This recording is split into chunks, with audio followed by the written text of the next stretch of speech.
Question 1 है, इसमें जो दो क्वेश्चन दिए हुए हैं, क्वेश्चन 4 और 5, ये बेसिकली आपको जस्ट कैलकुलेटर को यूज़ कैसे कर रहे हैं उसकी प्रैक्टिस है, ठीक है जी। तो ये बाद का पेपर में नहीं भी आ सकता होगा, लेकिन एक आएगा ये क्वेश्चन तो ये एक नंबर का होता है, क्योंकि ये सिर्फ यूज़ ऑफ कैलकुलेटर है कि how can you use the calculator, ठीक है। अब इसमें देखिएगा जो मैं कुछ मैंने क्वेश्चन सेलेक्ट किए हैं एक्सरसाइज में से, इसमें जो पहला है यूज कैलकुलेटर 1047, इसका कॉन्सेप्ट क्या है बेटा, पहले आप 10 को प्रेस करेंगे, जिसके पास कैलकुलेटर है वो भी साथ साथ करते जाएंगे, 10 को प्रेस करेंगे 10 लिखा हुआ जाता है, फिर 47 को प्रेस करेंगे तो आपके पास जो है वो उसकी जो वैल्यू आ जाएगी, दिस इज इक्वल टू 1.07, ठीक है जी। ये इसका आंसर है। कहीं पे लिखा होता है कि give your answer in 2 decimal places, 3 decimal places, तो आपने यहाँ तक छोड़ देना है 2 डेसिमल। अगर कहीं पे उसने आइडेंटिफाई किया हुआ है कि that you have to give your answer 1 decimal place, 2 decimal place, तो वहाँ तक लेके जाना है। हाँ जी बेटा, नेक्स्ट मैंने एक पार्ट सेलेक्ट किया है कि साइन 35 प्लस कॉस 49, तो इसमें भी आप यही काम कर सकते हैं कि पहले आप प्रेस करेंगे, अगर कैलकुलेटर को आप यूज़ करेंगे कि दिस इज साइन 35, फिर प्लस आपके पास क्या आ रहा है जी कॉस और 49, तो ओवरऑल हम इसको इक्वल पे प्रेस जब कर रहे हैं तो हमारे पास जो आंसर आ रहे हैं दैट इज 1.1296 है। तो अगर जिस तरह उसने कहा हुआ है 1.2 हम 3 कर देते हैं, लेकिन फिर वही मैं कह रहा हूँ कि अगर क्वेश्चन को देखना है, अगर कि you have to give your answer in 2 decimal places, 3 decimal places, तो उसके मुताबिक आपने उसको राउंड ऑफ भी करना है, उसका आंसर देना है। नेक्स्ट भी आ जाए मेरा क्वेश्चन नंबर 5 है। बेसिकली ये क्वेश्चन उसी टाइप का है, लेकिन यहाँ पे थोड़ा मिक्स है, प्लस भी आ रहा है, डिवाइड भी हो रहा है, इस तरह का हो रहा है। इसमें मैंने 2 पार्ट सेलेक्ट किए हैं। देखिए मेरा पहला है आपके पास यूज कैलकुलेटर, ठीक है, और ये लिखा हुआ है 5 10। आप इसको करेंगे कैसे कि 5 मल्टीप्लाई बाई 10 61.4, तो हमारे पास इसकी जो वैल्यू आ रही है सिंपल, वो आपके पास वैल्यू आ रही है बेटा 9.1706, 9.1706। मैं भी थोड़ा ज़्यादा ले रहा हूँ। और उसके बाद देखिएगा नीचे आपके पास है 2 मल्टीप्लाई बाई कॉस 10.3, कॉस 10.3, तो हमारे पास जो इसकी वैल्यू आ रही है दिस इज 1.96777, तो 1.9678 हम कर देते हैं। अब आप ओवरऑल इसको आप डिवाइड करें तो this is 9.1706 divided by 1.9678, so overall answer will be 4.66, ठीक है जी, 4.66 ये आपका आंसर आ जाएगा, ठीक है। जब हम कैलकुलेटर कर रहे हैं तो कैलकुलेटर में हम इसको मजीद भी सिंप्लीफाई कर सकते हैं, डायरेक्ट भी लिख सकते हैं। अब यहाँ पे आ जाए सेकंड पार्ट में। सेकंड पार्ट में क्या कर रहे हैं कि इसको मैं यूँ लिख रहा हूँ कि आपके पास कॉस जो वैल्यू हमारे पास है कि कॉस 24.7 मल्टीप्लाई बाई साइन 35.1, तो आपका आंसर जो आ रहा है दिस इज 0.5224, ठीक है जी, और डिवाइडेड बाई हमारे पास वैल्यू आ रही है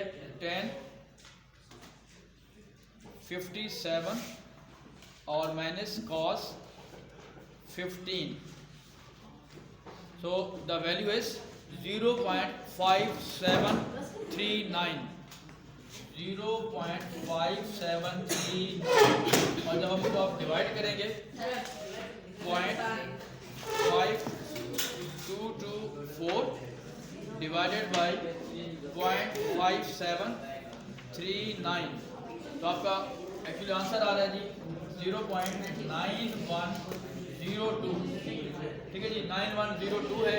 तो अगर हम क्योंकि 3 डेसिमल प्लेसेस ले रहे हैं तो हम यहाँ तक इसको छोड़ रहे हैं 0.9102। यार ये अच्छा होगा या ये वाला अच्छा होगा? ये ऊपर क्या है? अच्छा बेटा, ये एक्सरसाइज हम स्टार्ट करें 11B। The question is find the value of unknown. अब अननोन में क्या है देखिए आप, मैंने यहाँ पे कुछ पॉइंट सेलेक्ट किए हुए हैं, कुछ टॉर्च। ये राइट एंगल ट्राइंगल है, तो राइट एंगल ट्राइंगल में आपके पास सबसे पहले उन्हें नाम देने होते हैं कि जो 90 डिग्री के अपोजिट होता है, जैसे हाइपोटेन्यूज, और जो दो साइड्स के दरमियान में साइड होगी उसको हम बेस कहते हैं या एडजेसेंट कहते हैं, और जो इसके सामने वाली साइड होगी उसको हम कहते हैं जी परपेंडिकुलर या अपोजिट कहते हैं। अब इसके लिए जरा जो फार्मूलाज हैं जो हमने पहले पढ़ चुके हैं उसको थोड़ा रिकॉल कर लें, और ये आपके पास जब भी आप क्वेश्चन किया करें पेज के ऊपर पहले ये फार्मूला तीनों लिख लिया करें, उसके लिए आपको आसानी हो जाएगी कि कौन सा हमने सेलेक्ट करना है। जैसे हमारे पास पहला था sign A perpendicular over hypotenuse, cos A base over hypotenuse, और टेन ए से बाद कोई भी एंगल हो सकता है, ठीक है जी। और यहाँ पे है जी परपेंडिकुलर ओवर बेस, नॉर्मली यही है। अगर आपने एडजेसेंट यूज़ किया हुआ है या अपोजिट यूज़ किया हुआ है तो वो भी अप्लाई कर सकते हैं। लेकिन जब भी आप क्वेश्चन कर रहे हो रजिस्टर पे या पेज के साइड पे पहले ये फॉर्मूला लिखें। अब मैं क्विकली कर रहा हूँ, ये 3 पार्ट मैंने सेलेक्ट किए हैं और इन तीनों पार्ट में हम ये फॉर्मूला अप्लाई करेंगे। सबसे पहले देखिएगा जो चीज़ गिवन है, ये हाइपोटेन्यूज गिवन है और ये परपेंडिकुलर फाइंड आउट करना है। आपको बेस लिखने की जरूरत नहीं है, आप इसको ना लिखें। इससे आपको ये पता चलेगा कि आपके पास क्या चीज़ परपेंडिकुलर और हाइपोटेन्यूज है। तो परपेंडिकुलर और हाइपोटेन्यूज क्या इस होता है जी, साइन। तो साइन 67 डिग्री, परपेंडिकुलर और हाइपोटेन्यूज, परपेंडिकुलर यहाँ पे ए है, हाइपोटेन्यूज यहाँ पे 15। अब हम क्या करेंगे, 15 पहले मल्टीप्लाई करें, 15 into sine 67 is equal to A. तो जो ए की वैल्यू है जब इसको आप मल्टीप्लाई करेंगे तो हमारे पास आंसर आ रहा है 13.8 सेंटीमीटर। ये भी आपका आंसर आ रहा है। अब आ जाए क्वेश्चन नंबर 2 पे। क्वेश्चन नंबर 2 पे देखिए, क्वेश्चन नंबर 2 पे जो चीज़ गिवन है पहले उसकी आप नाम लिखें। देखिए बेटा प्लीज, 90 के अपोजिट साइड है hypotenuse, hypotenuse you have to find out, और जो टू साइड्स या side including between two angles is known as base और एडजेसेंट। तो यूं समझ लीजिए आपके पास एक बेस दिया हुआ है, तो अब जो तीसरी लेंथ है वो गिवन भी नहीं है और फाइंड आउट भी नहीं करनी, हम उसका नाम नहीं लिखना ताकि कंफ्यूजन ना हो। अब बेस और हाइपोटेन्यूज कौन सा फॉर्मूला लगेगा आपका बेटा, कॉस लग जाएगा। तो cos 61 degree base over hypotenuse, base value है मेरा 17 और हाइपोटेन्यूज आ रही है बी को आपने इस तरह लिखना है कि वो बी लिखा जाए ताकि वो 6 की तरह ना हो। तो जब हम बी की वैल्यू निकालेंगे इसको उधर ले जाएंगे, मल्टीप्लाई करेंगे, b is equal to 17 over cos 61। तो जब आप इसको यूज करेंगे कैलकुलेटर से 35.1 सेंटीमीटर, इसका बेटा ये आप। और नेक्स्ट आ जाए क्वेश्चन नंबर 3 पे। फिर वही बात कि स्टार्ट आपने ऐसे करना है कि जो नाम है सबसे पहले उसको नाम दे देने हैं। The side opposite to the 90 degree that will be the hypotenuse. अब जो साइड फाइंड आउट करनी है क्या गिवन है उसको यूज करेंगे, नाम लिखेंगे।